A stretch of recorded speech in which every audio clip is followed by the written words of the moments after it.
Gavau žinutę iš vieno vyriškio, kurie klausė, ar padaryčiau auskarus jo žmonai iš jo trofėjaus elnio dantų perlų.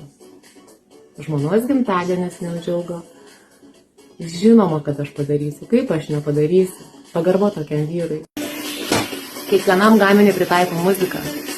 Enigmos klausausi, kai kažką dirbu tokio stambaus ir daugiau laiko užtrunka darbas. Nuselo daina perlai tinka tam gaminiui, tai nerealiai. Kiekvienas elnio dantis turi savo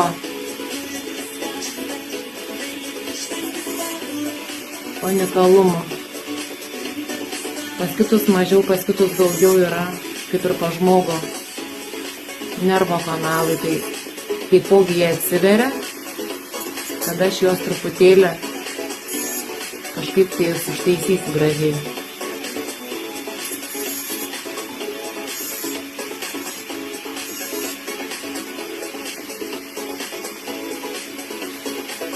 Būna dantukai ir nuvalkyti, bet nusipoliruoja vis.